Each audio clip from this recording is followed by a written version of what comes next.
नमस्कार, नमस्कार। मैं सोनू पाल। स्वागत है आपका हमारे यूट्यूब चैनल पर।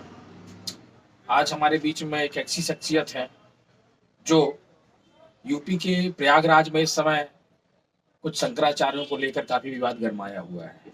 उसके विषय में हमारे अतिथि से जानेंगे कि आखिर ये विवाद शंकराचार्यों का कब से हो रहा है। तो हमारे बीच में मौजूद हैं पंडित अनिल तिवारी जी, वरिष्ठ पत्रकार हैं। आइए उनसे जानते हैं कि ये शंकराचार्य अविमुक्तेश्वरानंद सरस्वती और भी शंकराचार्य जिनको लेके आए दिन जो है खबरें ट्रेंड करती हैं। चलिए हम जानते हैं हमारे मेहमान पंडित अनिल तिवारी जी से। स्वागत है सर आपका। सर, शंकराचार्यों को लेकर कुछ इस समय विवाद काफी गरमाया हुआ है, जिसमें अभी अविमुक्तेश्वरानंद सरस्वती जी को एक नोटिस भी उत्तर प्रदेश की सरकार ने भेजा है, जिस पर उनको कहा गया है कि आप शंकराचार्य आखिर हैं कैसे। इस पर आपका क्या कहना है और आपके विचार क्या है? देखिए, शंकराचार्य जी के बारे में टिप्पणी करना मेरे लिए बहुत बड़ी बात है ये कि पर मैं उन पर टिप्पणी नहीं करना चाहता, क्योंकि वो हिंदू मिथिक्स के अनुसार, हिंदू सनातन के अनुसार एक बहुत बड़े धर्म सम्राट की, मतलब शंकरधन आचार्य शंकराचार्य मतलब भगवान शंभु से तुलना की गई, भगवान से की गई है। तो हिंदू धर्मावलंबी में अगर देखा जाए तो उनका बहुत बड़ा रोल है। मतलब जैसे ईसाई में पोप होते हैं, उनसे भी बड़ा पोस्ट है। मतलब उनका जो है शंकराचार्य जो है धर्म के मामले में, ज्योतिष के मामले में, या उनके जो संस्कार हैं उसकी पृष्ठभूमि को वो नियंत्रित करते हैं, और वो वेदों के मार्फत करते हैं। और वेद जो है ये अपौरुष है, इनके जन्म का कोई लेखा जोखा नहीं। वेद को सबसे पहली बार महर्षि कृष्णदेवपायन ने 4 भागों में विभाजित किया, जो कि अर्थवेद, सामवेद, यजुर्वेद और बने। हाँ, मतलब ऋग्वेद, अर्थवेद, सामवेद, यजुर्वेद, अलग अलग बातों के लिए अलग अलग उनमें विवरण है। तो वेद और शंकराचार्य आपस में परिपूरक। मतलब शंकराचार्य का उद्बोधन इस तरह से नहीं होता जिस तरह की आम पब्लिक या समाचार पत्र देते हैं। उनके उनके मठाधीश, उनके पद, उनकी गरिमा, वो पेरवान विमुख ज्योतिष मठ है। मतलब एक बड़ा, एक अच्छा टाइटल है जिसके जरिए उनको उद्बोधित किया जाता है। आजकल जो टीवी पे देखें कि शंकराचार्य जी ने कहा, शंकराचार्य ने कहा, शंकराचार्य के बारे में कोर्टों में मुकदमे चल रहे हैं कि असली शंकराचार्य, नकली शंकराचार्य। ये विवाद कुछ लोगों के द्वारा फैलाया गया है, बनाया गया है, मतलब कि ये एक विवादित हो जाए। अब जामा मस्जिद के जो धर्माचार्य हैं उनके बारे में कोई विवाद नहीं होता है। ईसाई हैं, उनके पोप जॉन पॉल, उनके बारे में कोई विवाद नहीं होता है। पर्शियन के गुरु हैं, धर्म गुरु हैं, उनमें वाद विवाद नहीं होता है। ऐसी क्या वजह है कि हिंदू धर्म में शंकराचार्य को विवादित माना गया या विवादित कर दिया गया? तो मैंने जो अपना अनुभव किया है कि स्वरूपानंद जी के समय तक तो शंकराचार्य में ऐसा विवाद नहीं था जो अखबार और आम पब्लिक के बीच में बहुत ही, मतलब शंकराचार्य की गरिमा को उन्होंने स्थापित किया स्वरूपानंद जी ने। अब जैसे जो शंकराचार्य हैं, तो वो चाहते तो हैं कि हम शंकराचार्य हैं, हमारी इज्जत, हमारा आभा मंडल, हमारे मतलब कि लोग हमको चरण वंदना करें, हमारे यहाँ से दिए हुए प्रसाद को ग्रहण करें, हम जो कहें वो हो। पर मैं आज तक ये बात नहीं समझ सका कि पीपल समाचार व्यापम कांड में घोटाले में लिप्त व्यक्ति थे, उनके घर पर शंकराचार्य जाने की क्या जरूरत? क्यों गए शंकराचार्य जी वहां पर? आप किसी प्रोफेसर क्या नहीं जाते, आप किसी विद्वान व्यक्ति क्या नहीं जाते, आप किसी धर्मनिष्ठ व्यक्ति क्या नहीं जाते, आप किसी, मतलब किसी विद्वान से, किसी साहसिक व्यक्ति के पास में आपका आवागमन नहीं होता, आप उसकी इज्जत नहीं करते। इस समय तो आप शंकराचार्य को कटघरे में खड़े कर रहे हैं। नहीं नहीं, हम शंकराचार्य कटघरे में नहीं कर रहे हैं, हम शंकराचार्य जी के बारे में बता रहे हैं कि जो क्रियाकलाप जो करते हैं, जो धन मांगते हैं, ये प्रोपेगेंडा बनाते हैं कि हम आपकी आ रहे हैं, वो किन की आ रहे हैं? जो सीबीआई में रजिस्टर्ड है मुलजिम है और एक ऐसे अपराध में लिप्त है कि मतलब कि आप क्या कहें कि मतलब फर्जी गोडाउन, फर्जी ये, फर्जी बीमा, और आप उनको समझते हैं कि मतलब ये उनका जाना चाहिए। हमको आज तक ये समझ में नहीं आया कि बीडी पांडे ऐसे कौन से कार्यकारी अधिकारी थे, सब इंस्पेक्टर के रूप में भर्ती हुए, टीआई बने यहीं पर और यहीं पर सीएसपी होकर रिटायर हुए, उनके पास में धन शासन संपन्नता, ऐसी क्या बात थी कि उनके यहाँ जाना मुनासिब समझते हैं शंकराचार्य जी? और बाकी विद्वान, हम यहाँ पर एक तिवारी जी थे, यहाँ पर प्रोफेसर थे कॉलेज में, तो उनके यहाँ विद्वान व्यक्ति का तो जाना हमने नहीं सुना कि शंकराचार्य जी आए और वहां गए हो। या किसी गैलेंट्री अवार्ड जिसने राष्ट्र का नाम रोशन किया हो, उसके जाना पसंद नहीं करते। या किसी ऐसे प्रोसिक्यूटर के जाना पसंद नहीं करते जिन्होंने किसी गुंडे को आजीवन कारावास या सजा के रूप में तब्दील किया, समाज में शांति स्थापित किया हो कि भाई ये व्यक्ति है, ये पुलिस अधीक्षक के कारण मतलब समाज में बड़ी शांति हुई, डकैतों का सर्वनाश किया गया। गाजीराम मीणा थे, उन्होंने सुंदर पटेल का से मुक्ति दिलाई सतना को, और उस अभियान में हम थे, उस अभियान में रात में हम थे और उसके साथ में मतलब हमने अपनी गाड़ी को नष्ट होते देखा, मझगवा में खड़े होते देखा, सुंदर पटेल की लाश को मतलब मझगवा में रखते हुए देखा। उस समय तक तो कोई शंकराचार्य नहीं आया कि गाजीराम मीणा जी ने बहुत अच्छा काम किया है, उनको बधाई देते, शाबाशी देते आप, और लोगों से कहते कि साहब आपका साहस जो है गाजीराम मीणा की तरह अनुकरणीय होना चाहिए।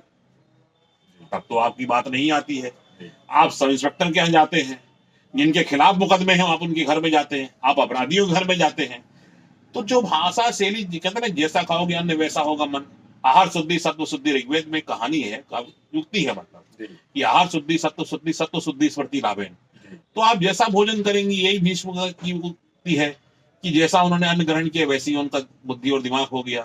तो आप जैसा दुष्टों का अन्न खाते हैं तो आपकी विवाद दुष्टों जैसी। आप शंकराचार्य हैं, आप प्रयाग संगम में जा रहे हैं, आपका एक प्रोटोकॉल निर्धारित होना चाहिए, आपको गवर्नमेंट से बताना चाहिए, शासन को बताना चाहिए, इस देश में शासन का राज है, इस देश में संविधान का राज है, इस संविधान के जरिए ही मतलब कि इसको मुख्यमंत्री मिलता है, राज्यपाल मिलता है, प्रमुख सचिव मिलते हैं, कलेक्टर मिलते हैं, ये संविधान की ताकत उससे मिलता है। आपको एक फॉर्मल रिक्वेस्ट की सर मैं आना चाहता हूं, या आपके जो असिस्टेंट, आप भी स्वरूपानंद जी के साथ में रहे, आपको पूरी क्रियाकलापों की जानकारी है कि हमको क्या निवेदन करना चाहिए। आप निवेदन आप ओरल भी कर सकते थे भाई, फोन कर सकते थे कलेक्टर साहब को कि सर हमारे धर्म गुरु शंकराचार्य जी स्नान करना चाहते हैं। लेकिन सवाल तो ये है ना कि इसके पहले तक अभी ऐसी कोई घटना नहीं आई जिसमें प्रशासन शंकराचार्यों को ऐसी जगहों पर जाने से रोके। देखिए, बीजेपी का काम एक आश्चर्यजनक उसमें चलता है, ये सारे वो काम करती है जिसमें कि विवाद पैदा हो और वो पब्लिक को दिखाई नहीं देता। आपको मैं उदाहरण समझाऊं, जैसे कि मछली जाल में फंस जाती है तो वो उस नाव में बैठे हुए मछुआरे को देखती है, ये नाव में जो आदमी खड़ा है ये मुझे बचा लेगा। उसे सब कुछ दिखाई देता है, पानी का तल दिखाई देता है, वो नाव दिखाई देती है, नाव में खड़ा हुआ आदमी दिखाई देता है, पर उसे दिखाई नहीं देता तो क्या, उसके चारों तरफ लिपटा हुआ जाल। जो बीजेपी ने इतने बखूबी तरीके से समाज में लिपेट दिया है कि आदमी को वो भर दिखाई नहीं दे रहा है, और वो देख रही है कि मतलब कि जो नाव पे बैठा हुआ जो मल्लाह है ये मुझे बचा लेगा। जबकि हकीकत ये है कि जो नाव में बैठा हुआ मल्लाह जिससे अपने जीवन की सुरक्षा की गारंटी चाह रही है, वही मल्लाह के फेंके हुए जाल में लिप्त है और वही उसके अंतिम मुकाम तक ले जाने वाला है।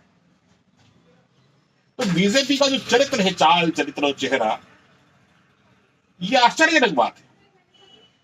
ये दोषारोपण में, ये खामियां बनाने में इतनी अग्रसर है कि आप इसको समझने के लिए बहुत आपको गहन अध्ययन की, बहुत आपको शांतिपूर्वक चिंतन मनन की जरूरत पड़ेगी।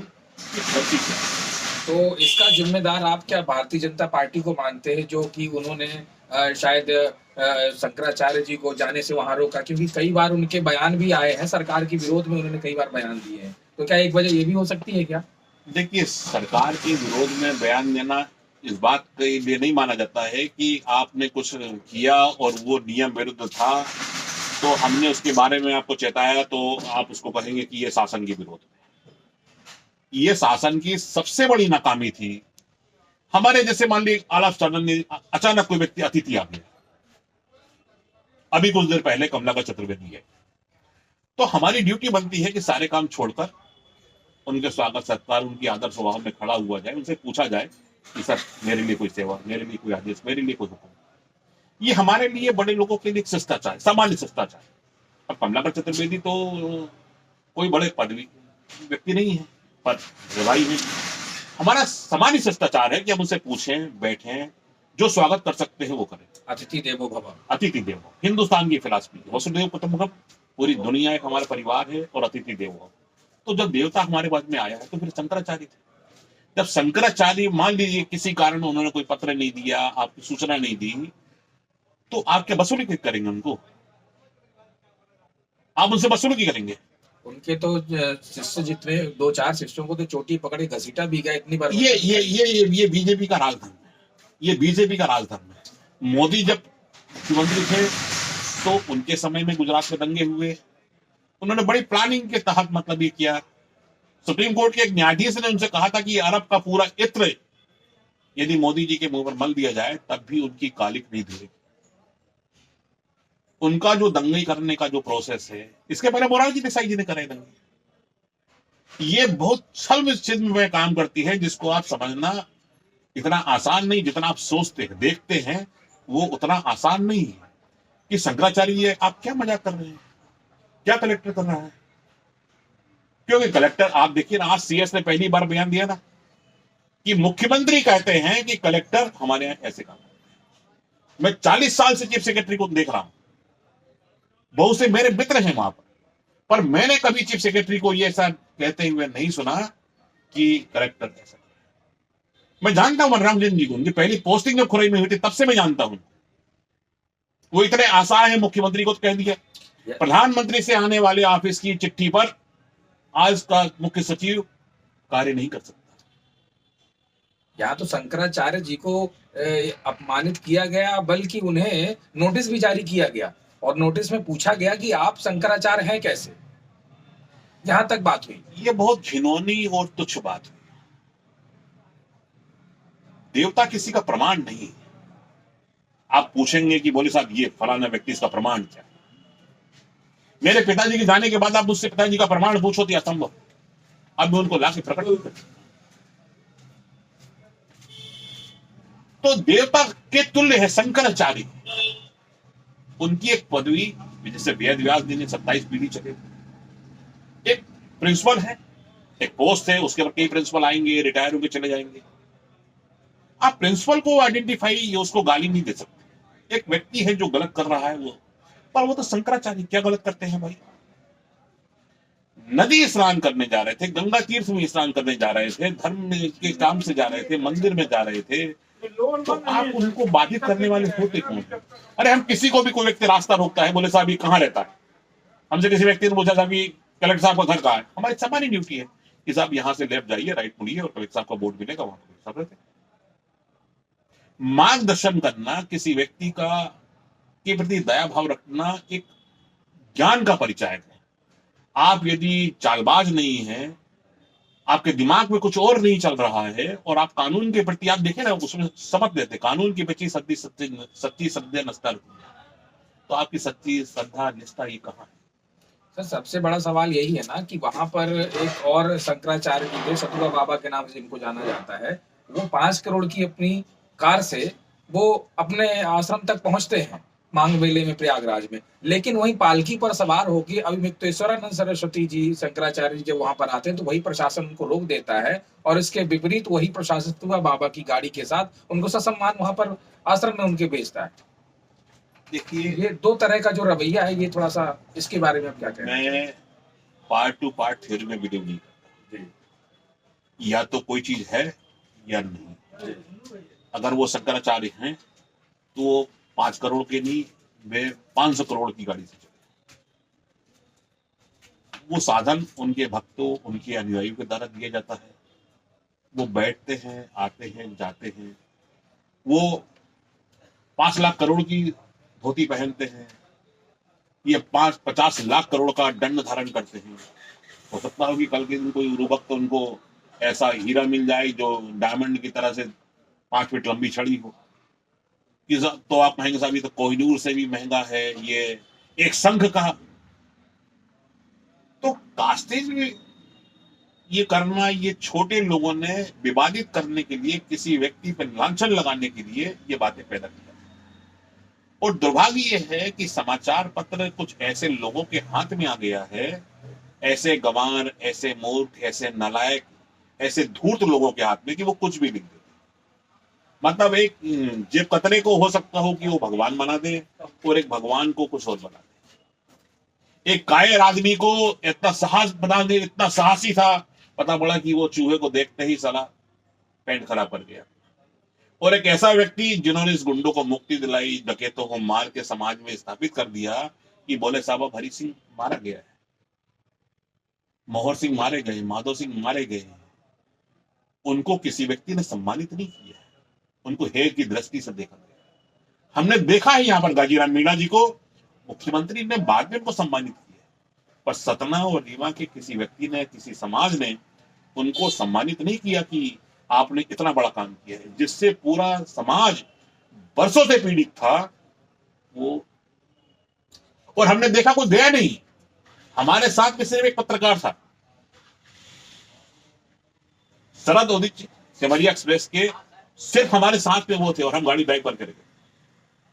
फोर्स को हम लोग कम्युनिकेट कर रहे थे कि कहां से कहां रखा जाए, कैसे रात के जंगल में, तो बाकी तो सब सो रहे। किसी ने भी मतलब कि मजगुआ में भी मतलब कि आज आपने डकैतों बस आप इसको खत्म कर दिया, अब हम रात में शांतिपूर्वक सो सकते हैं। सतना के किसी व्यक्ति ने, हमने नहीं देखा कि उनको सम्मानित किया गया हो कि आप गाजीराम मीणा जी ने जो हमारे लिए काम किया, इसके लिए हम हमेशा ऋणी रहे। तो आपका समाज तो ऐसा हो गया है, आपका समाज किन लोगों को इज्जत दे रहा है। तो इनका एक लेखा जोखा मैं आपसे चाहूंगा कि आप ऐसे लोगों का ब्यौरा इकट्ठा करें, आप ये पूछें कि आप करते क्या है, क्या आप करते क्या है, आपकी शिक्षा क्या है, आपकी योग्यता क्या है, समाज के रूप में आपका योगदान क्या है, आप किस पृष्ठभूमि से आते हैं, आपके पास में आय का सोर्स क्या है, आपके पिताजी क्या करते हैं, आपकी माताजी क्या करती थी, आप क्या करते हैं। मुंह उठाया, चौंगा लेके खड़े हो गए, बोल। कहीं अस्पताल का इंटरव्यू लेने के लिए बैठ गए, कहीं जेल का इंटरव्यू लेने के लिए बैठ गए, किसी अधिकारी के मुंह में उंगली डाल के पूछने लगे। पहले इन लोगों से तय करना चाहिए कि आप पूछ रहे हैं मुझसे, आप कौन है भाई, आप क्या करते हैं। हम फिर वही आते हैं शंकराचार्य के अपमान के मुद्दे पर। आप ऐसे बहुत सारे मुद्दे आज कल आपको देखने को मिल जाएंगे जहां देवी देवताओं का और शंकराचार्यों का अपमान बहुत हो रहे हैं, और बहुत सी घटनाएं निकलकर सामने भी आ रही हैं। समाज में इन चीजों को लेकर बड़ी आहत हो रहा है पूरा समाज। हम आपसे बस यही जानना चाहते हैं कि आगे भविष्य में इस तरह की जो घटनाएं हो रही हैं, इस पर अंकुश लगाने के लिए सर्व समाज को क्या करना चाहिए। पहले तो एक काबिल, साहसी, विश्वसनीय, करुणा से भरा हुआ एक आदमी होना चाहिए, जैसे अकाल तख्त के उनके ग्रंथी होते हैं, वो आदेश करते हैं, उसका पालन सभी करते हैं, चाहे वो मुख्यमंत्री हो या कोई भी व्यक्ति हो। एक आदर है, एक निष्ठा है धर्म की। तो शंकराचार्य जी को, जैसे मैंने, अभी मैं नाम नहीं लूंगा क्योंकि वो भी, तो मैंने देखा एक शंकराचार्य, शंकर जी की फोटो लगा के अगरबत्ती बेच रहे हैं, लक्ष्मी जी की फोटो लगा के धूप बत्ती बेच रहे हैं। क्योंकि मैंने कई बार लिखा, चीफ सेक्रेटरी को मिला, व्यक्तिगत रूप से मिला मैंने, पर उसमें कोई कार्रवाई। तो मैं समझा कि मैं छोटा आदमी हूँ, शायद इसलिए शासन नहीं सुनता है। तो मैंने शंकराचार्य जी को पूछा कि भाई ये धर्म के संस्थापक में से है, वर्षों से लोक ख्याति है काफी, मतलब। तो मैंने उनसे एक निवेदन किया कि ये देखिए सर, ये गणेश गुड़ी, ये अगरबत्ती पे शंकर जी की फोटो,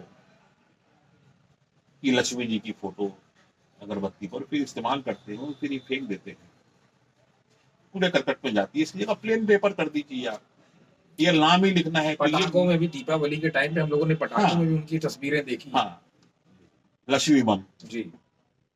सो एंड सो, पर उसमें कोई कार्रवाई नहीं। शंकराचार्य जी को अपने पास में एक ऐसा लीगल एड सेल रखना चाहिए। यदि कोई व्यक्ति हमको बताता है तो उसको सूचित करें।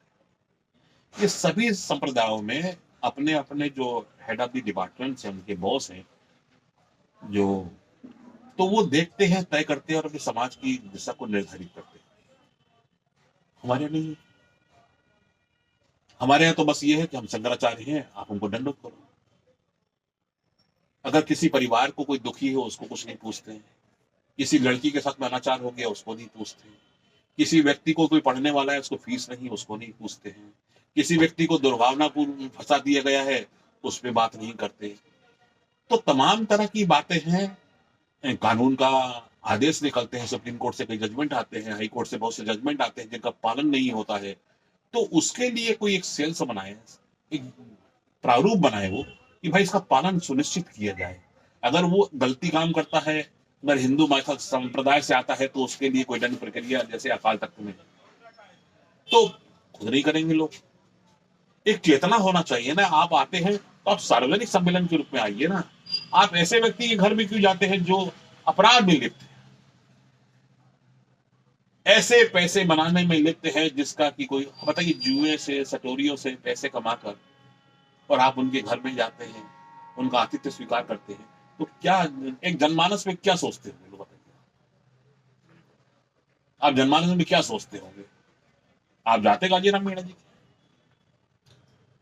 अब मुझे फिलहाल अभी 10-12 साल में ऐसा कोई चीफ सेक्रेटरी नहीं देखा जिसमें मैं कहूँ कि हाँ परशुराम जी, मतलब परशुराम जी एक आपके काबिल कहने का मीन्स ये है कि धर्म गुरुओं को, जो भी शंकराचार्य हैं, समाज में जो भी अच्छे कार्य करें, नेक कार्य करें, उनके घर जाएं, उनको प्रोत्साहित करें, उनको सम्मानित हम करें। घर ना जाएं, आप एक आतिथ्य स्वीकार कर ले। मतलब कहीं भी आप एक बना लीजिए कि जैसे कि कोई ऑर्गेनाइजेशन होता है, सम्मेलन होता है, जैसे वेंकटेश्वर मंदिर में रहेंगे, आप किसी घर ना जाए।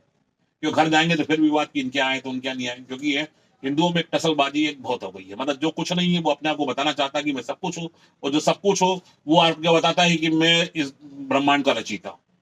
ये एक थोड़ा सा अहम पद हो गया है।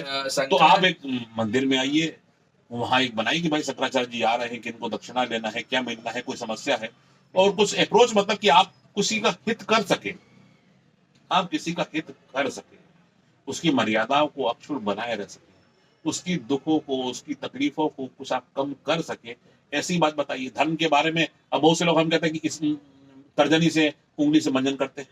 अरे सामान्य लेक्चर दीजिए आप कि भाई आप लोग तर्जनी से मंजन ना करें। तो ऐसी सामान्य जो छोटी छोटी सी बातें हैं जो ग्रस्त जीवन में आती हैं, अगर आप छोटी छोटी सी बातों को समझाएंगे ना, बताएंगे, तो वो बातें स्वतः उनके आचरण में जाएंगी।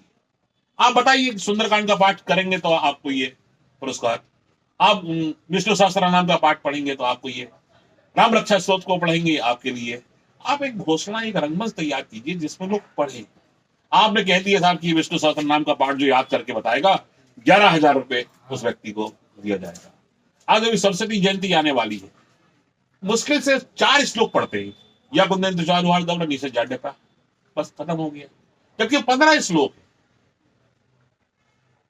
आप वो श्लोक प्रिंट कराइए, बच्चों को दीजिए। आप देखिए ज्ञान की विभूति कैसे नहीं होगी, बच्चा पढ़ने में कैसे नहीं हुआ। आप क्यों नहीं रोकते कि ये मुंडन संस्कार 3 वर्ष पर नहीं होना चाहिए? 6 वर्ष से पहले बच्चे का स्कूल में एडमिशन नहीं होना चाहिए। 6 वर्ष में आप बच्चे का मुंडन करा के देखिए ना, 80, मैं आपको गारंटी देता हूं 100 वर्ष तक उस बच्चे के दिमाग में शिथिलता नहीं आ सकती। आप सामान्य बातें बताइए। मतलब आप ये चाहते हैं कि जो भी शंकराचार्य हैं, वो धार्मिक कार्यों के अलावा भी सामाजिक काम और सांस्कृतिक काम जो है आप ये धार्मिक काम ही है जी। आप किसी व्यक्ति को सिखाते हैं कि आप गायत्री मंत्र का पाठ कीजिए, आप सुंदरकांड का पाठ कीजिए, आप विष्णु सहस्त्रनाम का पाठ कीजिए, आप राम रक्षा, ये धार्मिक कार्य जो सामाजिक भी है।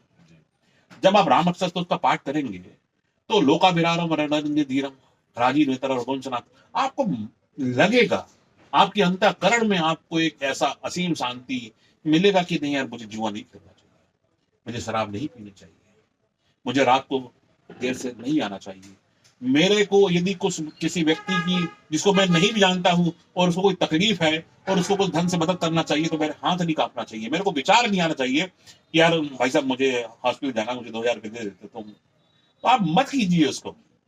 पर हमको ये देखना पड़ेगा कि हम मानवता के रूप में जो सद्भावी कार्य हैं, ये मैं कहूंगा कुछ नहीं होगा, मैं बहुत छोटा आदमी हूं, पर यही बात यदि शंकराचार्य जी कहेंगे तो मैं आपको गारंटी देता हूं कि दुर्जन से दुर्जन आदमी भी एक हफ्ते बाद ही सोचेगा कि नहीं यार मैं गलत। पर बीजेपी ने तो आप देखें हर गली गली में शराब की जैसी दुकानें खुला दी हैं, कभी नहीं बोलता कोई, ये नहीं बोलता कि भाई इससे तो हिंदू के बच्चे आवारा हो रहे हैं, बिगड़ रहे हैं, शराब पी रहे हैं। तो शंकराचार्य का ये वकील नहीं सर, ये यहाँ पे धार्मिक नगरी है, यहाँ पर अंडा नहीं बिकना चाहिए, मांस मछली नहीं बिकना चाहिए। बाकी धार्मिक रूप से जिस तरह उमाकांत राव जी ने चित्रकूट के लिए 35 करोड़ रुपए में तब प्लान निर्धारित किया आज से 20 साल पहले, पर वैसा चित्रकूट नहीं बन सका जैसे उन्होंने, पर जैसा वो चाहते थे धार में उन्होंने पानी के लिए बहुत बड़ा काम किया। तो हमारे यहाँ के अरे अफसर है जो काम करते हैं, आप एक दिन निकालिए ना, आप आइए भोपाल में, आप देखिए पूछिए कि भाई यार परशुराम जी आप बहुत बढ़िया आदमी हैं, इन्होंने चीफ सेक्रेटरी के रूप में बहुत काम किया, कलेक्टर के रूप में बहुत बढ़िया काम किया, जिला निर्वाचन पदाधिकारी के रूप में उन्होंने काम किया है। ये सब मैं चाहता हूं कि सर हर चीफ सेक्रेटरी परशुराम जी की तरफ, तो बात समझ में आती है। पर जब शंकराचार्य पीपल समाचार के मालिक के घर में बैठकर अगर आतिथ्य स्वीकार करता है या अपराधियों के घर में जाकर आतिथ्य स्वीकार करता है, तो मैं क्या करूं, मैं क्या बोल सकता हूं। और फिर लांछन लगाने के लिए अरे कौन है आदमी, फलाना क्या है, कस्टडी में लेकर मुकदमे बनाओ, उसके मुंह पर काली पोतो, उसको जिंदगी में जलील करो, इसको साले को, कि क्या बात है, आप क्या कर रहे हैं, ये बात नहीं पूछते। आप खुद, आपको जरा सी तकलीफ हुई तो आपने बिल्कुल एकदम वीडियो चैनल और बना के आपने प्रोपेगेंडा बना दिया, बोले अरे ठीक है शासन ने कहा, हमने कहा ठीक है नमस्ते हम चलते हैं। आपको जाना नहीं चाहिए, यदि आपका कंट्रोल लाइन ऑफ एक्शन नहीं था तो आपको आतिथ्य स्वीकार नहीं करना चाहिए था। प्रशासन ने तो जो काम किया है हमने तो कभी भविष्य में सोचा ही नहीं था, क्योंकि हमने दिव्य सिंह का भी कार्यकाल देखा है जिन्होंने शंकराचार्य को बहुत गौरवान्वित किया है, मतलब हमेशा, मतलब कि अगर एकाएक आ भी गए हैं वो राज्य में तब भी मतलब उनको राजकीय दर्जा और ससम्मान, मतलब जैसे सारे काम छोड़कर उन्होंने मतलब शंकराचार्य की सेवा में समर्पित किया। तो जब अगर शंकराचार्य उत्तर प्रदेश की उस पावन भूमि में आ गए थे तो मुख्यमंत्री को सारे काम छोड़कर, क्योंकि शंकराचार्य राजकीय अतिथि होता है, अब वहां बनाए कि नहीं बनाए ये नहीं बता सकता हूँ, पर राजकीय अतिथि का काम होता है कि मुख्यमंत्री राजकीय अतिथि थे, लेकिन उनका दर्जा भी शायद इस घटनाक्रम को लेकर छीनने की बात चल रही है कि उनका राजकीय दर्जा भी समाप्त कर दिया जाए। बता तो है ना कि बीजेपी में जैसे रावण के 10 सर होने से वो डगमगा गया, उसी तरह बीजेपी में भी क्या है कि ये आधे रावण से कम नहीं है। बीजेपी की एक कंट्रोलिंग अथॉरिटी आरएसएस है।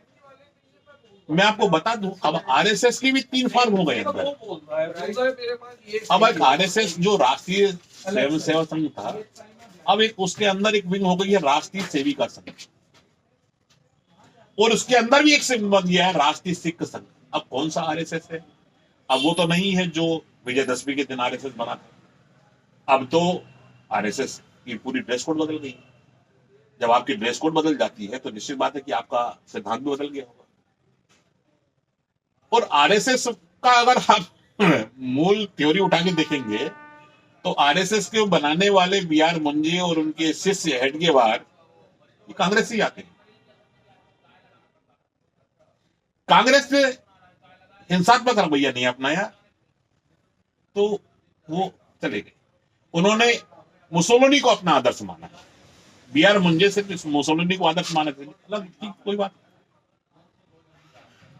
जनसंघवाद में गया तो जनसंघ ने भी अपना बीजेपी को आधार माना, और बीजेपी के आधार में बीजेपी के संविधान को दिया पढ़ेंगे तो उसमें भी गांधी पथ का अनुसरण करने का उल्लेख उन्होंने अपने संविधान में किया है।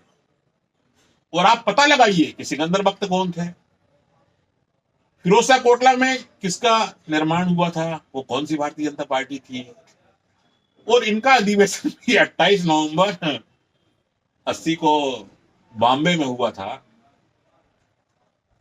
तो उसके मुख्य अतिथि भी कौन थे ये भी आप देखिए। ये सब कांग्रेस से ही। पर हम झूठ बोलने में, मनुष्य को दुखी करने में हमारा रत्ती भर विश्वास नहीं है। और ये छल कपट एक ऐसी पृष्ठभूमि को तैयार करते हैं जिसमें व्यक्ति को अपमानित किया जाए। ये पूरे घटनाक्रम अगर मैं आपको दावे से कह सकता हूं कि यदि इस समय कांग्रेस का मुख्यमंत्री होता, ये नौबत दूर दूर तक नहीं आती। और दिव्य सिंह के समय में हमने देखा है सब, शंकराचार्य जी को स्वरूपानंद जी आते थे, सारे काम छोड़कर, मतलब ऐसा लगता था कि वास्तव में मतलब कोई व्यक्ति है जिसका सानिध्य हमको मिलना चाहिए। पर यहां तो उल्टी बात है। अब जब शंकराचार्य के बारे में सोच सकते हैं तो आप नीचे बताइए कि आम नागरिक के बारे में सरकार क्या सोचती है।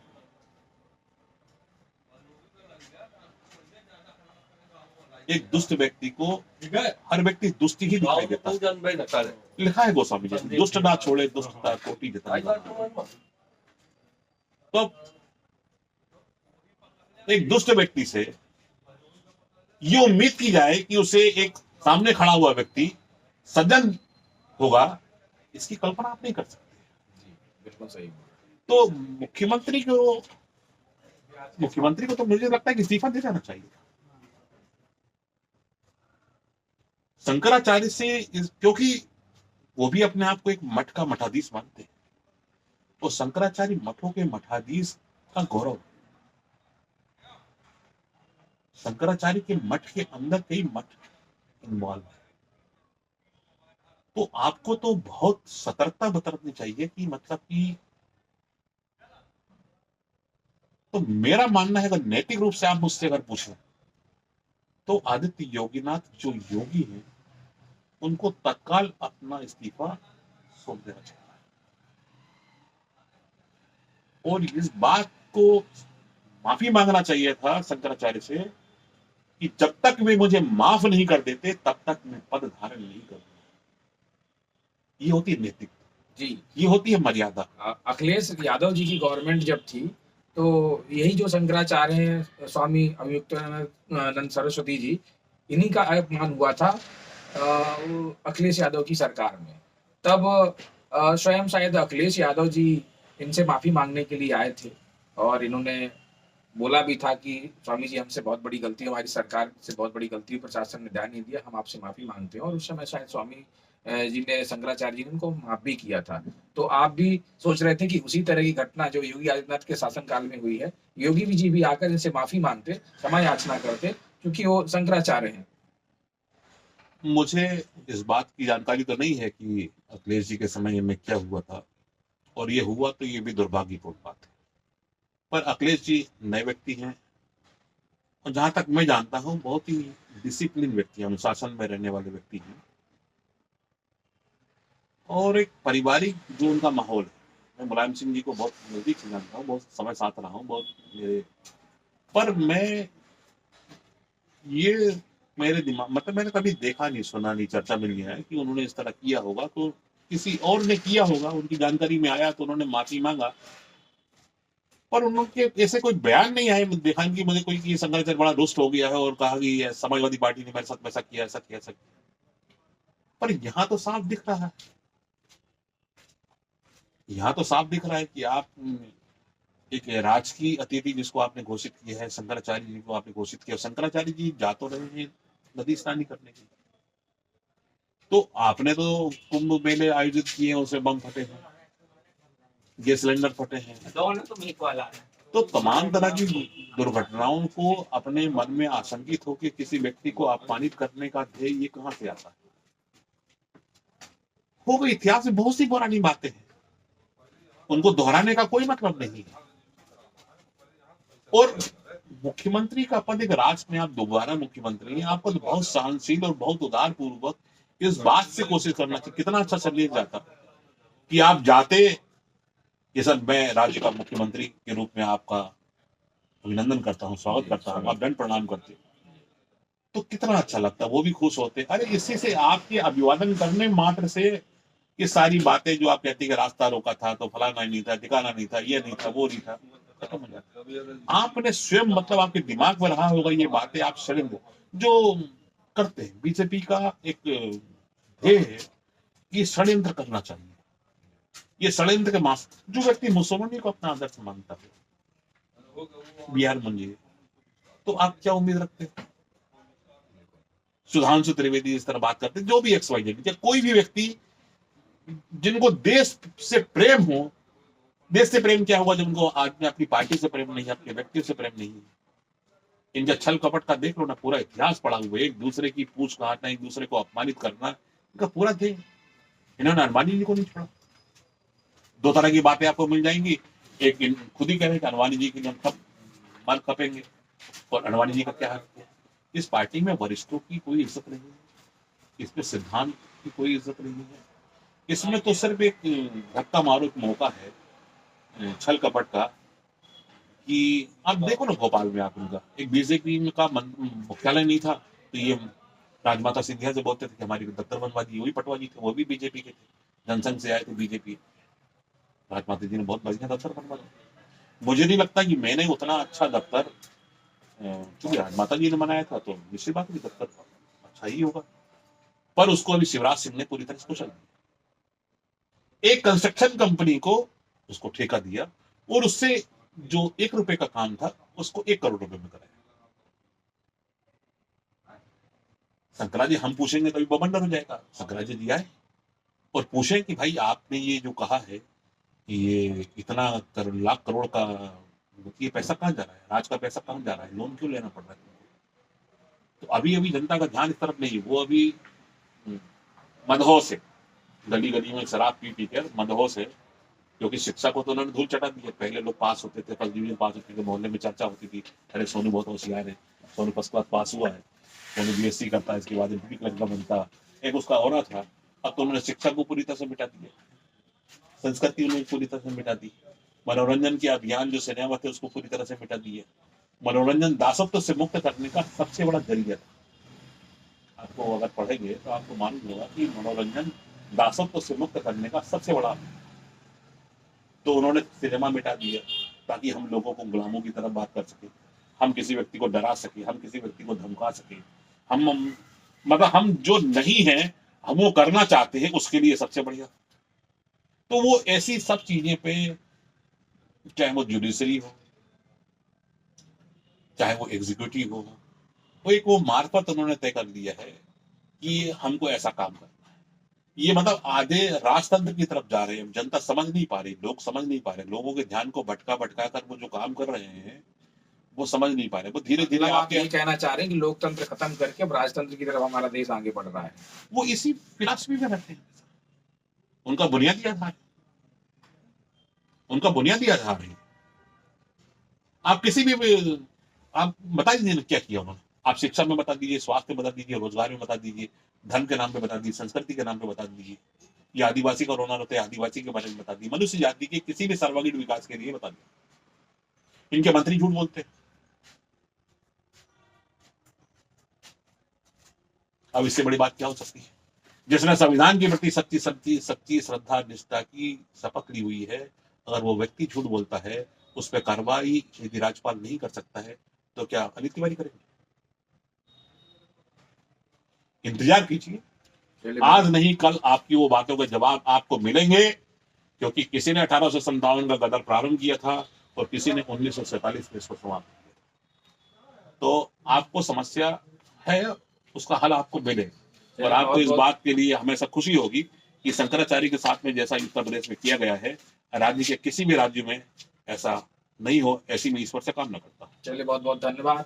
आपने अपने अमूल्य समय निकालकर हमारे चैनल पर आए और आपने अपनी बात को बड़े विस्तार से रखा कि शंकराचार्यों की जिम्मेदारी क्या है और शंकराचार्यों का सम्मान कैसे होना चाहिए, सरकारों की जिम्मेदारी क्या है, सरकारों को और क्या काम करने चाहिए, शिक्षा, स्वास्थ्य, बिजली, पानी आदि बहुत सारी मूलभूत समस्याएं हैं, उनको लेकर सरकारों को काम करना चाहिए। बहुत बहुत धन्यवाद। नमस्कार। नमस्कार।